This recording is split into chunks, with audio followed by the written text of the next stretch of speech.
తెలంగాణ, జై జై తెలంగాణ. ఈరోజు తెలంగాణ ఉద్యమకారుల ఫోరం తరఫున ఈ కార్యక్రమంలో పాల్గొనడానికి అవకాశం ఇచ్చిన ఫోరం సభ్యులందరికీ నమస్సుమాంజలు తెలియజేస్తూ, ఆ రోజు మాది స్వాతంత్ర సమరయోధుల కుటుంబం. మా నాన్న ప్రముఖ స్వాతంత్ర సమరయోధుడు. ఆ రోజు బ్రిటిష్ వాళ్ళు మన నైజాంతో పోరాడి తెలంగాణ ఆ రోజు సాధించుకోవడం జరిగింది. దాని తదనంతరం మాకు వయసు వచ్చిన తర్వాత, అప్పుడు నేను స్టూడెంట్గా ఉన్నప్పుడు 1988, 1969, 68 ఉద్యమంలో కూడా కొద్ది రోజులు పాల్గొనడం జరిగింది ఒక విద్యార్థిగా. దాని తదనంతరం ఆ రోజు తెలంగాణ వచ్చే సమయంలో శ్రీమతి ఇందిరాగాంధీ గారు ఈ ప్రాంతం అభివృద్ధి చెందుతూనే ఇది తెలంగాణ సమస్య రాదని చెప్పి ఆ రోజు తెలంగాణ ఉద్యమం ఆపడం జరిగింది. దాని తర్వాత ఎంతోమంది తెలంగాణ ఉద్యమం సాధించడం ఎంతోమంది నాయకులు వచ్చారు. కానీ 2001లో మన ప్రియతమ నేత కల్వకుర్తి చంద్రశేఖర్ గారి నాయకత్వంలో ఒక పిలుపు ఇవ్వడం జరిగింది. ఆ పిలుపుతో లక్షలాది మంది ఉద్యోగులు పాల్గొనే సందర్భంగా మొట్టమొదటి రోజు 2001లో ఈ కంటోన్మెంట్ ప్రాంతంలో, నా పేరు ప్రభుగుప్తా, ఆ రోజు మేము అనుకున్న ఒక వ్యాపారం చేసే కుటుంబం మాది. ఎంత సంపాదించినా నేను సంపాదించుకుంటాను, దేశానికి ఏదైనా చేయాలి, తెలంగాణ వస్తే నా కుటుంబంలోనన్నా ఏదైనా కొంతమందికైనా ఉద్యోగాలు దొరుకుతుంది అనే ఒక ఆలోచనతో ఆ రోజు మేము వ్యాపారాలను మానేసి ఆయన ఇచ్చిన పిలుపు మేరకు మొట్టమొదటిగా కంటోన్మెంట్ ప్రాంతం నుంచి నేను ఉద్యమంలో పాల్గొని, ఆ రోజు నుంచి 2014 వరకు కూడా, రాష్ట్రం వచ్చే వరకు కూడా ప్రతి కార్యక్రమంలో కంటోన్మెంట్ వార్డు అధ్యక్షునిగా, కంటోన్మెంట్ కన్వీనర్గా, గ్రేటర్ హైదరాబాద్ ఉపాధ్యక్షునిగా, జిల్లాలలో కొన్ని జిల్లాల మండల అధ్యక్షునిగా కూడా నేను బాధ్యత చేపట్టి నా యొక్క బాధ్యతను సంపూర్ణంగా పూర్తి చేశాను. ఈ పదవులన్నీ కూడా నాకు ఒక ఉద్యమంలో పనిచేయడానికి ఇచ్చిన అవకాశమే. కానీ ఆ రోజు మేమందరం కూడా కంటోన్మెంట్ ప్రాంతంలో మా వ్యాపారాలను వదిలిపెట్టి కొంతమందితో మేము వెళ్తుంటే కూడా జనాలందరూ కూడా హేళన చేశారు. పిచ్చి పట్టిందా వీడికేమన్నా, ఉద్యోగం ఉన్న వ్యాపారం మొదలుపెట్టుకొని రోడ్లపైన తిరుగుతున్నారని ఎంతోమంది హేళన చేసినా మా వ్యాపారాలు, మా పిల్లలు కూడా దూరమై ఆ రోజు ఉద్యమంలో పాల్గొని ఏ కార్యక్రమం ఇచ్చినా, ఒక రాష్ట్ర రోకో ఇచ్చినా, మనకు ఆ రోజు బంద్ కార్యక్రమం ఇచ్చినా, ఏ కార్యక్రమం ఇచ్చినా, జైలు బరో ఇచ్చినా మేము ప్రతి కార్యక్రమంలో పాల్గొంటూ 2014 వరకు కూడా కంటోన్మెంట్ అన్ని వాళ్ళతో పాటు రాష్ట్రం మొత్తంలో కూడా అన్ని జిల్లాలు కూడా తిరగడం జరిగింది. మళ్ళీ ఆ రోజు నుంచి చేసిన ఫలితమే మేము 2012లో ఒకసారి ఇదే తెలంగాణ ఉద్యమ ద్రోహులు కొంతమంది మన ప్రాంతం నుంచి వెళ్తుంటే కూడా, మన ప్రాంతం సిరిసిల్ల వెళ్తుంటే ఆ సందర్భంగా వాళ్ళొక చిన్న ప్రెస్ నోట్ ఇవ్వడం జరిగింది. మా పార్టీ వాళ్ళని పరామర్శిస్తానికి వెళ్తున్నా అని. మేము ఒకటే అన్నాం, అమ్మగారు వైఎస్ఆర్సీపీ పార్టీ అమ్మగారు, మీరు ఇతర పార్టీ వాళ్ళు దయచేసి మా ప్రాంతానికి వెళ్ళాలంటే, ఈ కంటోన్మెంట్ ప్రాంతం దాటాలంటే మీరు మాత్రం తప్పనిసరిగా జై తెలంగాణ అంటేనే నేను ఇక్కడి నుంచి నేను పోనిస్తాను, లేకపోతే దయచేసి కంటోన్మెంట్ దాటలేరన్నాను. అది చరిత్రలో నిలిచిపోయే విధంగా 2012లో ఆ రోజు వైఎస్ విజయమ్మ గారు మా కంటోన్మెంట్ ప్రాంతంకి వస్తే మేము అడ్డుకోవడం జరిగింది. ఆ ఒక్క ఘటనలో ఎంతోమంది, వందలాది మంది పాల్గొని ఆ రోజు వైఎస్ఆర్ పార్టీ ఒక మొండిగా వెళ్ళినప్పుడు విజయమ్మ దిగి, లేదు నాన్న లేదు, తప్పనిసరిగా మేము తెలంగాణకు మద్దతు ప్రకటిస్తామని చెప్పిన సందర్భంగా లాఠీ చార్జ్ జరిగింది. ఆ లాఠీ చార్జ్ ఎంతోమంది గాయాల పాలైనప్పుడు నాకు ఈ యొక్క ఎడమ చేయి కూడా ఆ రోజు విరిగిపోవడం జరిగింది. ఆ రోజు నుంచి కూడా ఈ ఎడమ చేయి నాకు ఎప్పుడు పనిచేయదు. అలాంటి అవకాశాలు వచ్చాయి. దాంతో పాటుగా కంటోన్మెంట్ ప్రాంతంలో ఏ ఒక్కరైనా కానీ ఉద్యమానికి వ్యతిరేకంగా మాట్లాడినా, ఉద్యమ ద్రోహులున్నా వాళ్ళని అడ్డుకోవడము, తెలంగాణ ఏ విధంగా సాధించాలి, తెలంగాణ ప్రజలందరూ కూడా గ్రామానికి వెళ్ళి కూడా, ప్రతి గ్రామానికి వెళ్ళి కూడా తెలంగాణ అంటే ఏంది, తెలంగాణ ప్రజలకు లేదా నిష్పక్షంగా కొన్ని దగ్గర 100,000 స్పీచ్లు కూడా ఇచ్చి వాళ్ళని లేదా అవేర్నెస్ ప్రోగ్రామ్ కూడా కండక్ట్ చేయడం జరిగింది. దీంతో పాటు ఆ రోజు కేసీఆర్ గారు ముఖ్యంగా చెప్పాడు, తెలంగాణ వస్తే మాత్రం తప్పనిసరిగా తెలంగాణ గడ్డపై పుట్టిన ప్రతి ఒక్కరికి న్యాయం జరుగుతుందని చెప్పాడు. కానీ తెలంగాణ రాష్ట్రం ఏర్పడిన తర్వాత ముఖ్యంగా ఆ రోజు 2004లో సోనియా గాంధీ కూడా ఈ యొక్క నిజామాబాద్ ప్రాంతం రావడం జరిగింది. ఆ సందర్భంగా చెప్పారు అందరూ కూడా, ఏమమ్మా ఆ రోజు కాంగ్రెస్ ప్రభుత్వంలోనే ఆ రోజు తెలంగాణని ఆంధ్రలో కలిపేసి ఆంధ్రప్రదేశ్గా ఏర్పాటు చేశారే, ఇక ఈ ప్రాంత ప్రజలు కష్టాలు పట్టించుకోరా అంటే మళ్ళీ రోజు ప్రామిస్ చేయడం జరిగింది. తప్పనిసరిగా నేను ప్రత్యేక రాష్ట్రం మీకు తెలంగాణ ఇస్తానని చెప్పి 2000 సోనియా గాంధీ చెప్పడం జరిగింది. దాని తర్వాత రాష్ట్రం ఏర్పడిన తర్వాత ముఖ్యమంత్రిగా కేసీఆర్ గారు రావడం జరిగింది. మొదటి విడుదలలో అతను రాష్ట్ర అభివృద్ధి కోసం అని చెప్పాడు. రెండో విడుదల మా అందరూ కూడా న్యాయం చేస్తాడని మేము అనుకున్నాము.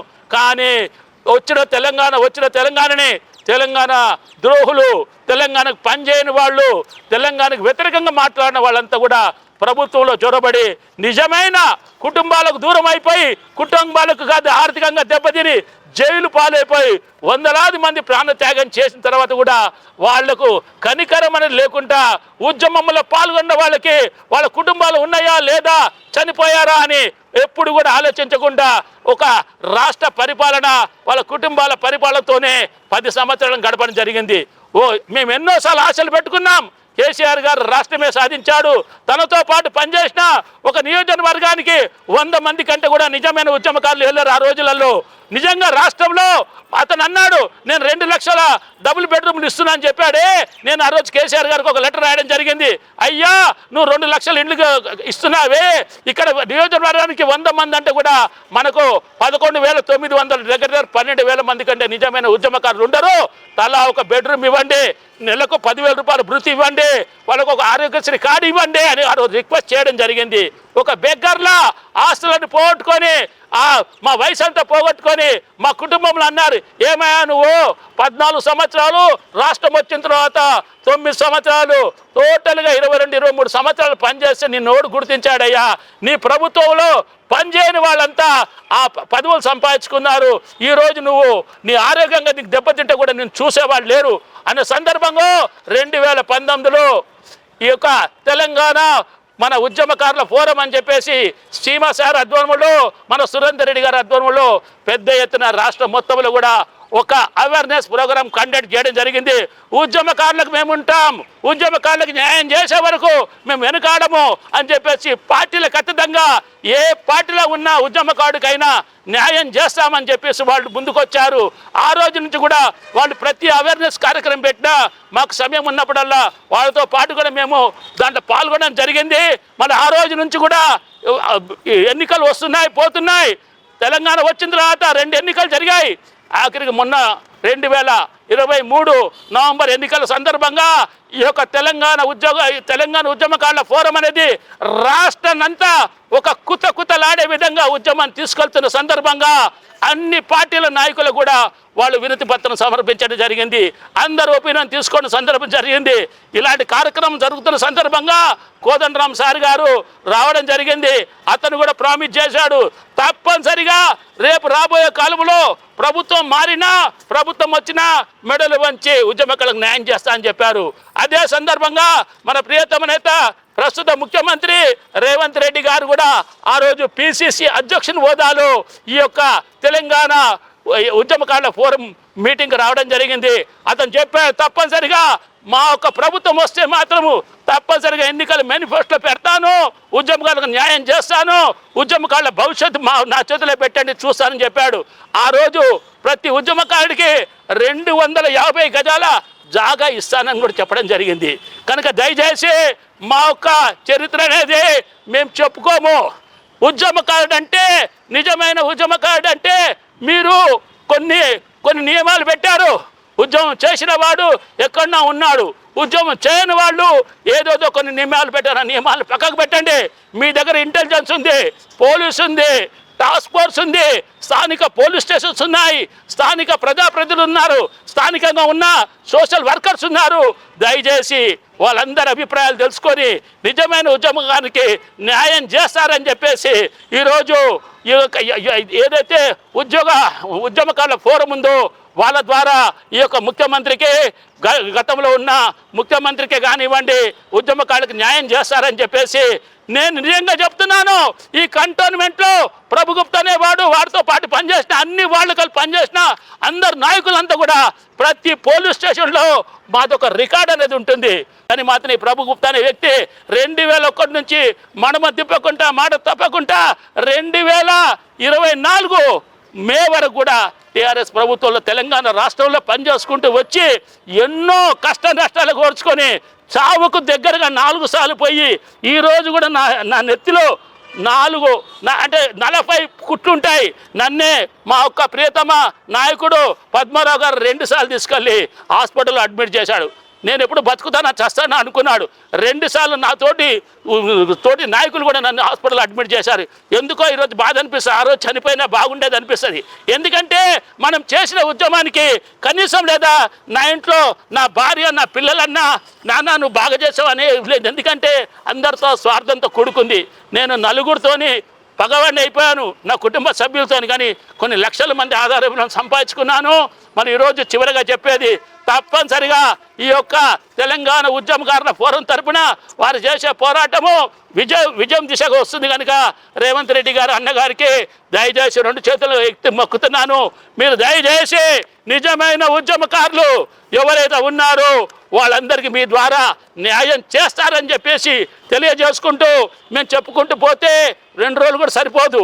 మా దగ్గర అన్ని డాక్యుమెంట్స్ ఉన్నాయి, ప్రెస్ నోట్స్ ఉన్నాయి, పేపర్ కటింగ్స్ ఉన్నాయి, వీడియో రికార్డ్స్ ఉన్నాయి.